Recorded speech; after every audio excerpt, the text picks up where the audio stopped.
saya. Tadi saya kencing kok warna kuning ya. Gimana pembentukan oranye? Nanti, oh iya aku punya teman, mungkin Saka sama Rian tahu. Ya udah aku mau pergi ke sekolah Rian sama Saka.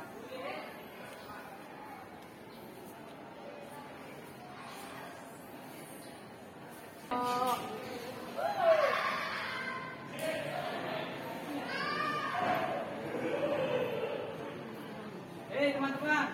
Ya, apa bos? Aku mau nanya, betulan, pas betul, pas belajar biologi, aku mau nanya, gimana sih cara pembentukan noren? Aku tuh kencing tadi warna kuning, gimana sih cara prosesnya pembentukan noren? Ini duduk. Jadi saya baca-baca buku ini. Tuh pembentukan urin itu ada 3. Pembentukan urin itu ada 3 bos. Sebelum keluar dari penis. Yang pertama itu filtrasi glomerulus. Apa itu yang dimaksud dengan filtrasi? Tahap pertama pembentukan urin, yaitu menyaring plasma bebas protein melalui kapiler glomerulus ke kapsul Bowman. Itu yang dimaksud dengan filtrasi glomerulus. Yang kedua yaitu reabsorpsi tubulus. Reabsorpsi tubulus itu adalah penyaringan zat-zat yang dibutuhkan oleh tubuh. Contohnya asam amino, glukosa, nutrisi organik, air, dan garam mineral. Itu yang dimaksud dengan reabsorpsi tubulus.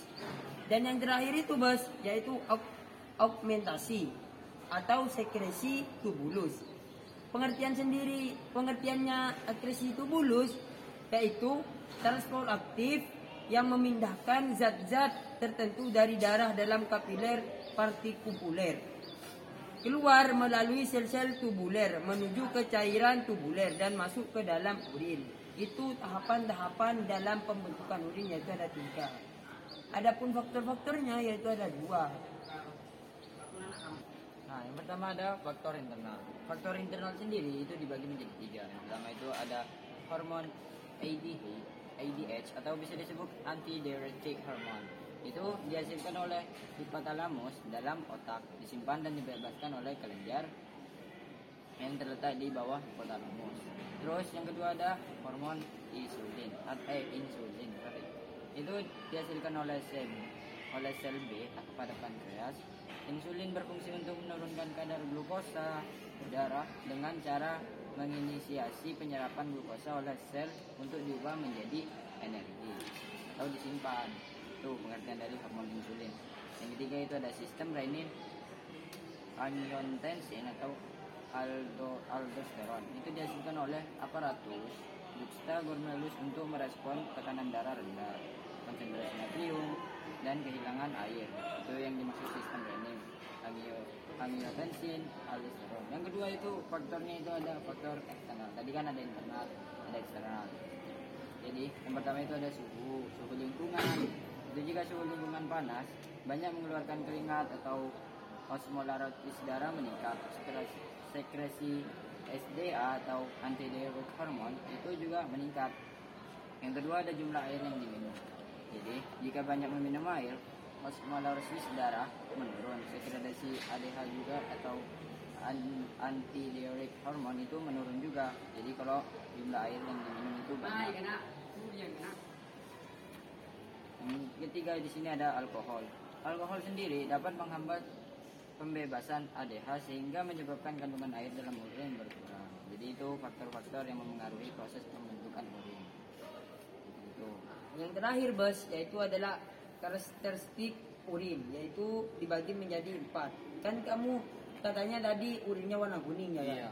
Itu yang pertama itu bos, volume urin yang dihasilkan orang dewasa itu sekitar 800 sampai 2500 ml per hari yang dikeluarkan. Banyak bos.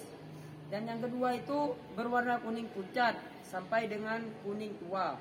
Urin yang masih segar tanpa jernih. Tetapi kalau didiamkan beberapa hari di ruangan terbuka, maka akan berubah menjadi keruh. Hal ini terjadi karena perubahan urea menjadi amonia bos. Apa aku boleh bertanya saya? Apa bos? Nah, kalau orang mengonsumsi narkoba itu apakah ketahuan sama polisi itu kalau dites urin. Ketahuan. Kenapa? Ya, karena ginjal itu menurunkan racun-racun yang kita konsumsi itu ke urin.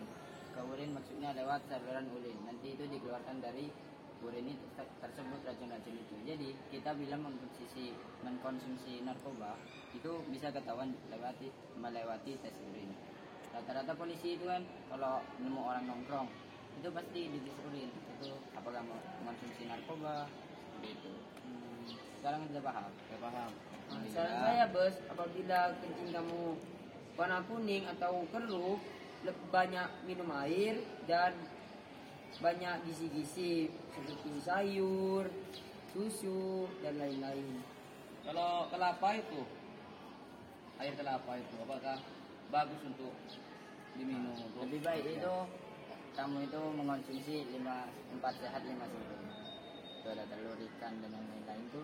Nah, Bagus guys kalau kelapa itu, karena kelapa itu mengandung zat-zat yang melancarkan untuk pembentukan urin. ya, Udah, makasih. ya, sama-sama. Teman-teman, sekian video penjelasan tentang pembentukan urin dari kelompok kami. Kurang lebihnya mohon maaf.